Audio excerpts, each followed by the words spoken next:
Brought to you by GTA. We start with you. Senator Telo Taitague echoing similar sentiments shared by her Republican colleagues in the 35th Guam legislature. The minority can't catch a break. This after the minority whips Bill 5, which calls for the formation of a task force to dive headfirst into issues at the problem-plagued public hospital, is sent back to committee in an 8-7 vote during yesterday's session. Taitague tells KUAM senators who voted to send her bill back to committee need to make the Guam Memorial Hospital a priority that should definitely come before discussing a film office. This has been going on for quite some time, and now we have an opportunity to address the hospital. And again, they're stalling. I mean, what's going to happen next before a ceiling drops on one of our employees' heads or one of our patients' heads? We have elevators who are that are not even working. I don't think these 8 senators that voted to send this back to committee have the priority of the safety of our people, and especially the health care of our people. Taitague says she was surprised to hear that GMH and the Guam Economic Development Authority asked to delay Bill 5, saying a task force shouldn't be formed until the Army Corps of Engineers finishes a structural assessment of the hospital.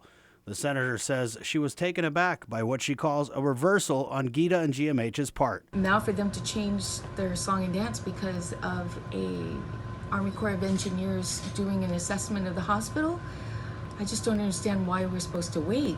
Taitague commended Democrat Legislative Health Chair Senator Therese Terlahi for being consistent in her attempts to address GMH's issues, but Taitague called out Speaker Tina Munya Barnes and supporters of efforts to fund a Guam film office.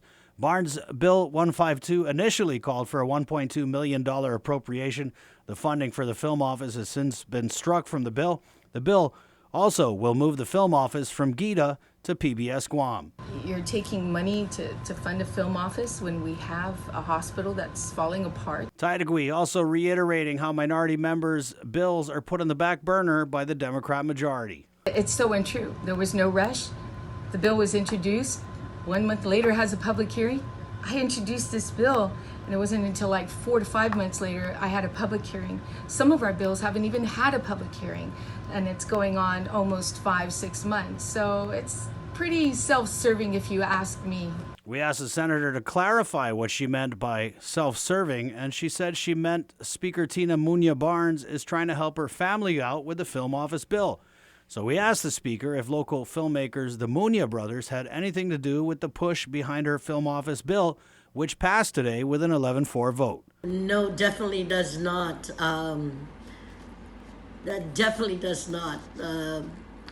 I guess a conflict of interest would be one of first degree of consanguinity, and that is not the case here.